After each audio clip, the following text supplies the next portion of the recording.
Notre pays est ridiculisé aux yeux du monde. Le Premier ministre australien vient de révéler un SMS du président Emmanuel Macron 2 jours avant la fameuse résiliation du fameux contrat des sous-marins dont Emmanuel Macron prétendait ne pas être au courant.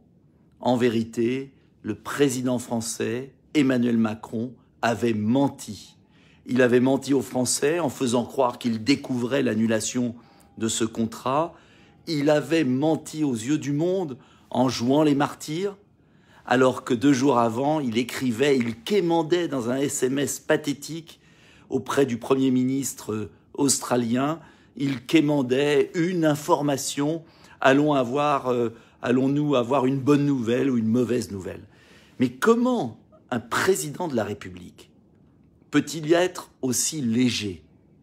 Même François Hollande n'aurait pas fait ça. Comment un président de la République peut jouer les martyrs aux yeux du monde entier alors même qu'il savait? Comment a-t-il pu mentir ainsi à ses collègues, aux Français? En vérité, cela prouve à quel point Emmanuel Macron n'est pas sérieux. Cela prouve à quel point il ne défend pas les intérêts du pays.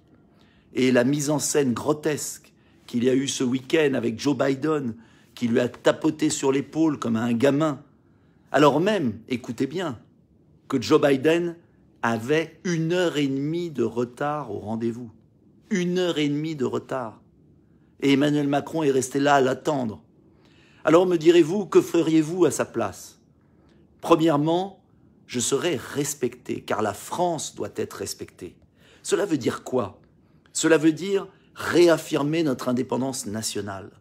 Ne pas être tenu par des scandales cachés, comme la vente d'Alstom à General Electric, où Emmanuel Macron a abandonné la quintessence de la recherche française en matière nucléaire à une entreprise américaine. Ne pas confier les données de santé des Français à Microsoft. Arrêter d'utiliser des banques américaines pour des mises sur le marché d'entreprises françaises. Interdire aux hauts fonctionnaires de pantoufler dans des entreprises privées américaines, comme le responsable des participations de l'État, un des plus hauts fonctionnaires de Bercy qui est passé à Bank of America. En un mot, il faut à l'Élysée quelqu'un de droit qui défende en tout point l'intérêt général, l'intérêt supérieur de la nation. Il faut sortir du commandement militaire intégré de l'OTAN. Il faut tout faire pour retrouver notre compétence technologique. Il ne s'agit pas de s'attaquer aux Américains comme de s'attaquer aux Chinois. Il s'agit de dire très clairement que l'intérêt de la France exige l'indépendance du pays, dans tous les domaines. Alors oui, cela prendra du temps. Oui, cela ne viendra pas en un coup. Il faut aussi, enfin, remettre de l'ordre dans nos comptes publics. C'est le sens du livre que j'ai publié, Où va le pognon, où je décris comment on peut récupérer 100 milliards pour les réaffecter sur nos priorités.